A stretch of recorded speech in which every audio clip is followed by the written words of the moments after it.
Rohini sector 7 में रहने वाले डॉक्टर राजीव शर्मा ने अपने पड़ोसियों पर गाली गलौज और परेशान करने का आरोप लगाया। डॉक्टर राजीव शर्मा ने अपने घर के बाहर प्रेस कॉन्फ्रेंस करके मीडिया को बताया कि आए दिन पड़ोसी मुझे गालियां देते हैं, मेरा रास्ता रोकते हैं, मेरी गाड़ी रोकते हैं। डॉक्टर शर्मा ने बताया उनके पास सीसीटीवी फुटेज भी जिसमें कॉलोनी का गार्ड और श्यामलाल का बेटा उन्हें गाली देता हुआ नजर आ रहा है। जब इनकी शिकायत करता हूं तो पुलिस में कोई सुनवाई नहीं होती।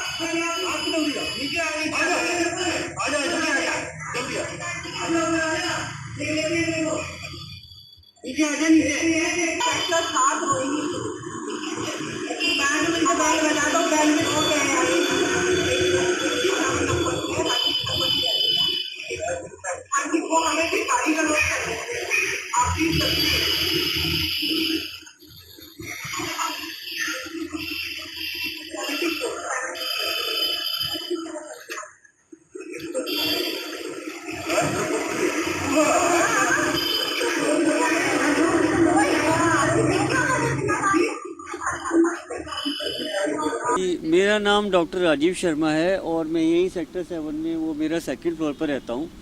ये हमारी गली का मेन गेट है। आप देख सकते हैं कि ये मेन गेट मेन रोड से कितनी दूरी पे है और कितनी आसानी से यहाँ एम्बुलेंस आ भी सकती है और जा भी सकती है।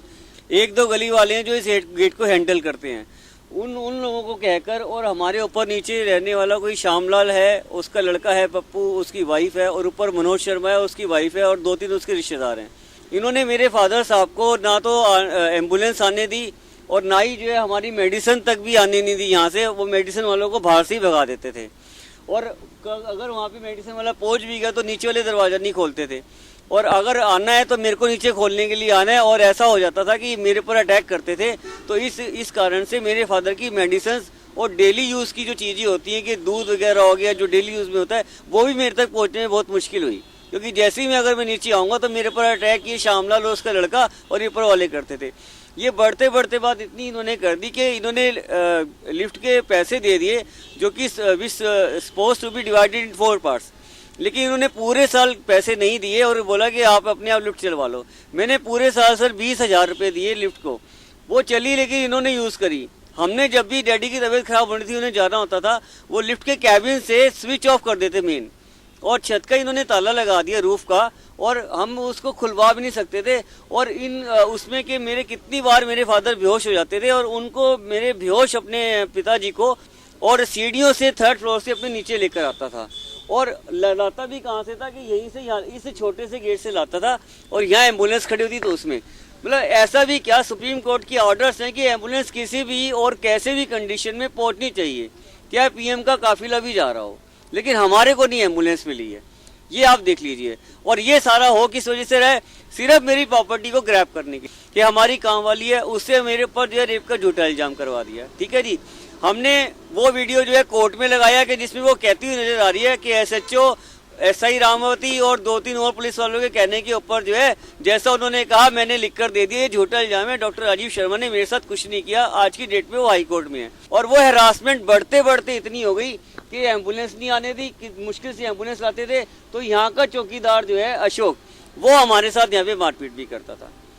और मेन इशू यहाँ का ये है कि आपका गेट नहीं खोले, और सर एम्बुलेंस के लिए भी नहीं खोला, और उससे भी ज्यादा ये हो गया कि जो मेडिसिन मान लो किसी मैंने ऑर्डर की है, उसको भी इस छोटे रास्ते से अभी खुला हुआ है। अगर किसी ने आ गया, उसको पता लग गया जो एक चौकीदार को कि ये हमारे घर पे आना है, तो वो यही बंद कर देते हैं, ये पड़ोसियों के द्वारा। और इनके पीछे क्या है, SHO है।